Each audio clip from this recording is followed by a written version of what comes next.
Zamora dándole combate a un río. The eyes of Hugo Chavez looking over Caracas. But now he's dead. And the poor living there in the barrios, historically his political base, have turned against the movement he created, Chavismo. And here they are now. In the country with the world's biggest oil reserves, they're queuing for the essentials of everyday life. And they're angry. Y no han hecho nada, puro bla bla, no tienen planes, no tienen programas, no tienen nada, y uno calándote de esa cola, muriéndose de hambre. No hay ni agua ni para tomar. Tenemos comida, que lo solucionen aquello por nuestra situación. Lo que estamos sufriendo es el pobre. Necesitamos medicina, comida, agua. No tenemos luz, no tenemos agua, no tenemos comida, no tenemos medicina. ¿A dónde vamos a llegar? ¿Qué vamos a esperar? ¿Qué vamos a esperar? ¿Que se termine de ahí el país? ¿Para dónde? Filming in Venezuela is tricky, and that includes the supermarkets. The government has fixed the price of rice, flour, even loo roll. So a way round the fixed pricing system is you don't get toilet roll, you get kitchen roll. But this is much more expensive. You can get toilet paper, but at a price on the black market. This is illegal, but no one dares stop it. Without the black market, the country would crunch to a halt. How about this for some Venezuelan sorcery? Here's $100, two $50 bills. Watch.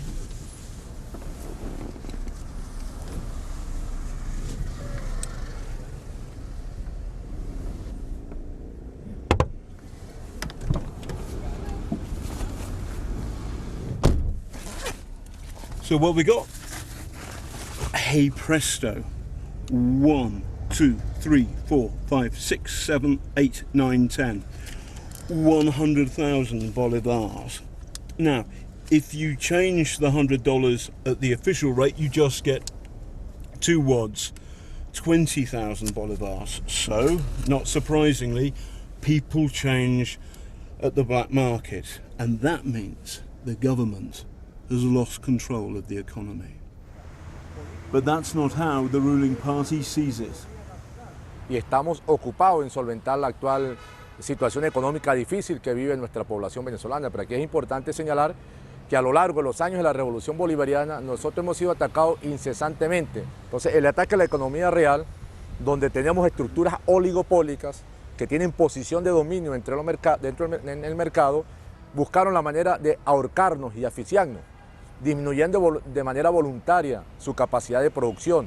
Eso nos ha obligado a revisar. Chavismo worked when it had its folksy messiah and high oil prices. Under Chavez's successor, Nicolas Maduro, it doesn't have either. Yo fui chavista, más yo no soy madurista, pues. Chávez hizo muchas cosas buenas y mientras él mandó, era él. Lo que pasa es que dejó a una gente y aparte de que el otro se deja manipular, ¿entiende? Por lo demás, y entonces ya no, lo que hicieron fue destruir el país, pues. But in the barrios, traditionally solid bases for Chavez, there are diehards left. So you're still with the revolution? Hasta que Dios me aliento. Voy a seguir esta revolución y luchando por mi revolución. And then there's Zika, the mosquito-borne virus linked to cases of paralysis and deformed babies. Doctors have complained they lack the critical medicines to fight the disease. We went to the main hospital in Caracas to investigate conditions. These people in the neurology ward have been paralyzed. Zika is the prime suspect.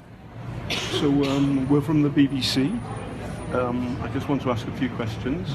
Did she have the symptoms? Primero comenzó con unas dolencias en las manos, enrojecidas y un poco hinchadas, también en los pies, luego en las rodillas, luego una erupción en el cuerpo y por último me dio un paro facial. A group of Venezuelan doctors fear that the government is deliberately playing down the number of Zika cases. So the government here says there are 4,000 cases of Zika in Venezuela. Is that right? For me, it's not right. I think we have 400,000 cases of Zika in Venezuela. 400,000? Yes, 400,000. Why do you think that? Well, we have the register of fever case in Venezuela. This register is the government register. And we have a big growth of the number of the fever case without explication. We think this case is Zika. No one knows for sure. For now, petrol is the cheapest in the world. It costs pennies to fill a tank.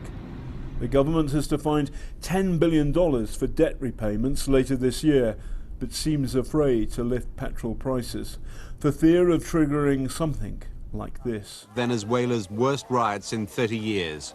These riots in 1989 saw hundreds dead. Financial meltdown, political stalemate. It might not come to it, but some people fear this could lead to violence and, the worst case scenario, a military coup. With his country's economic crisis. Caracas is tense already because of violent crime. By some estimates, there were nearly 4,000 murders here last year, making it one of the world's most dangerous cities. Okay guys, clock to us back, let's go now. We sat outside a local morgue. Within minutes, we counted 2 hearses carrying gunshot victims. After dark, middle-class neighborhoods are deserted.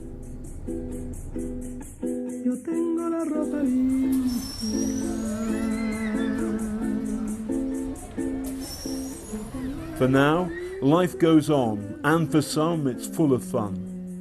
But soon Venezuela's revolutionary ride is set to come to a dead stop. And who knows at what cost.